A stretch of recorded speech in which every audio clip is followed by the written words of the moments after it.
Alright folks, how's it going? Welcome back to the channel.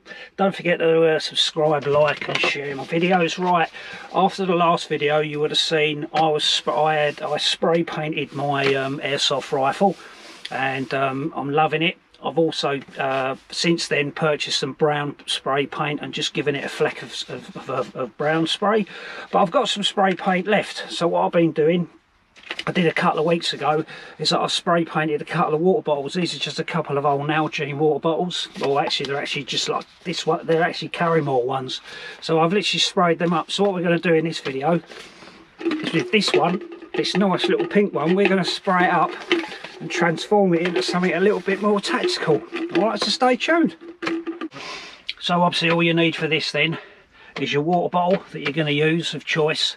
What I used was a piece of Abranet, just something you want, something abrasive, or a piece of emery cloth or whatever, just to actually rub the bottle down, the plastic down.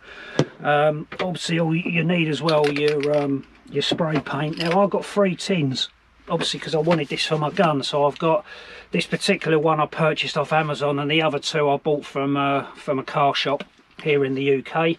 I've got their actual camouflage spray paint. I went for obviously an olive drab, the black, and then the one that I purchased off Amazon was the brown. They've got loads of them on there. And then what you want to do obviously is, I'm going to be doing it in the shed, so I'll obviously open the door of the shed to allow some ventilation in there, because you don't want to be breathing in those fumes. And then obviously put it on something a bit protective so you don't have your area covered in spray paint. So in this case what I'm using is just an old, this is my Jackery solar panel that come in here. I'm literally just using this box against as a backdrop, just for me to be able to spray the bottle up. Now I have actually seen some people tape up the measurements, put measurements over the actual, put tape over the measurements so they can work out the volume, maybe if they're purifying water and so on and so forth.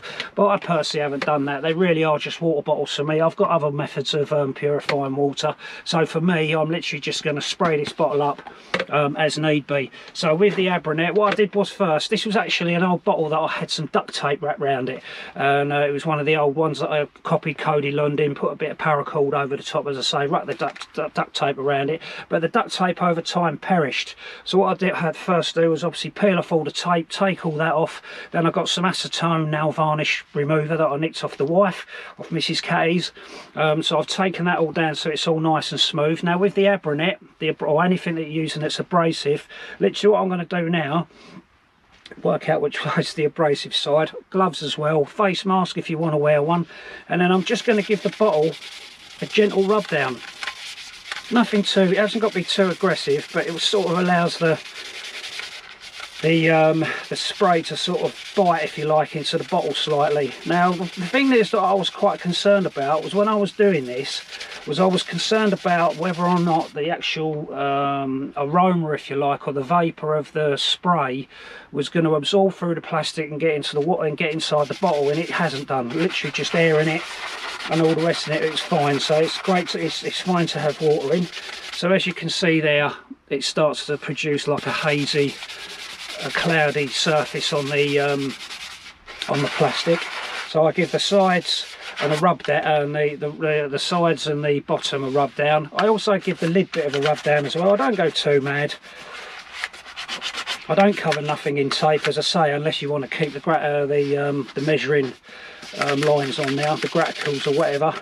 So I literally just give that a little bit of a wipe over now with the Abranet, get it a little bit roughed up.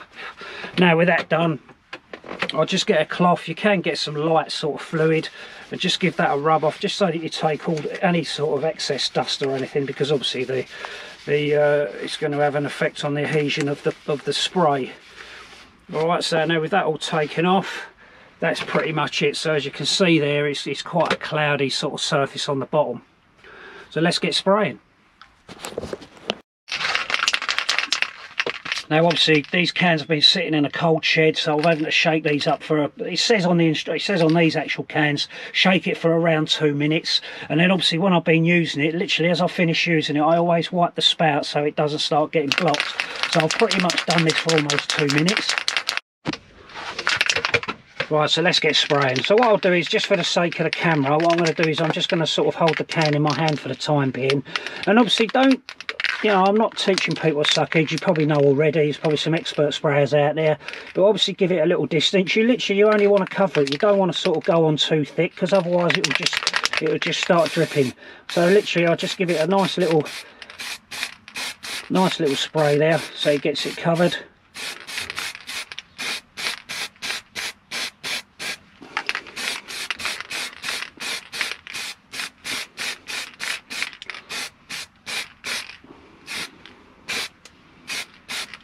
Right, and then what I'll do is, even though the bottom of it's still a bit, is obviously going to be wet now, I'm not too worried about that right now. So what I'm going to do is I'm just going to give the top now a little bit of a spray as well.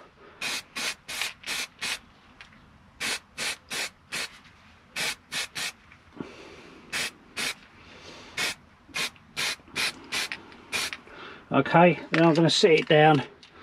Probably not the bestest thing to do, because it's still going to be a little bit wet on the bottom. Probably going to have cardboard stuck to it, but you get the picture. And then obviously we'll just put the spray on now, and we now allow that to dry. Then, as I say, I've just used that green, so I'll just give that spout a wipe and then allow that to dry out. Well, I've got a little bit of lead wire in now, so what I'm going to do is, while I can sort of get it off the ground now, and spray the rest of it up. Hopefully the bottom's fine anyway. Okay, so there you go, that's the first coating now, so I'll leave that for a short period for that to dry, and then we can apply the next colour. So while that's drying, then I thought I'd go and grab the gun and show you the show you it in its sort of splendour, if you like.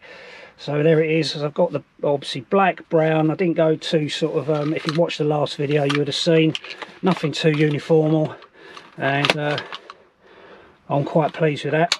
I've also got if I just set that down, I actually did the magazines as well. I did the black ones. I didn't do my tanned ones, but I did actually do the black ones. So there's the two black ones.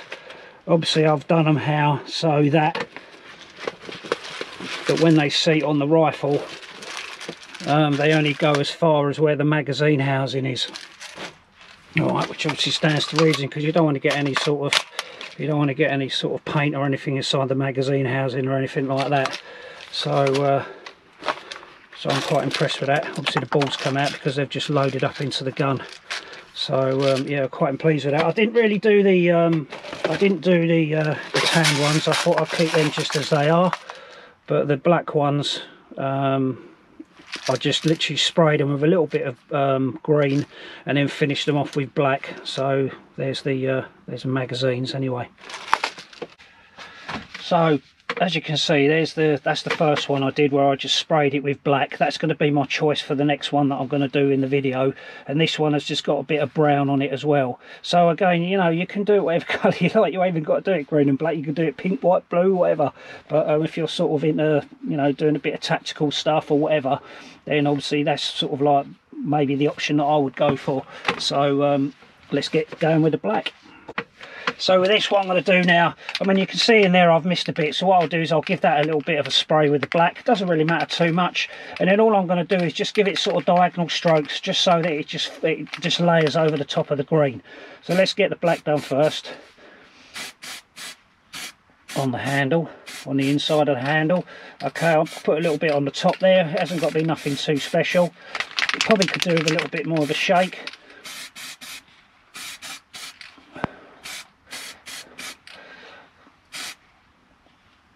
And there we go, that's it. I'm going to let that dry now.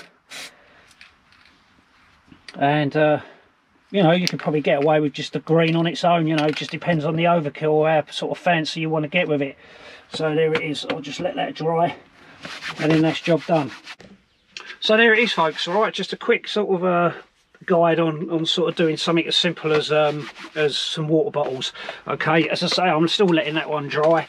These are the other ones, so they come out quite well. You don't get that toxic taste on the inside of the bottles either, which I was quite impressed about. But the bottles I used are obviously quite heavy density water bottles, which you normally get anyway. So please leave your comments, like, subscribe to the channel, share if you so wish, and I'll see you on the next one. Take care, folks.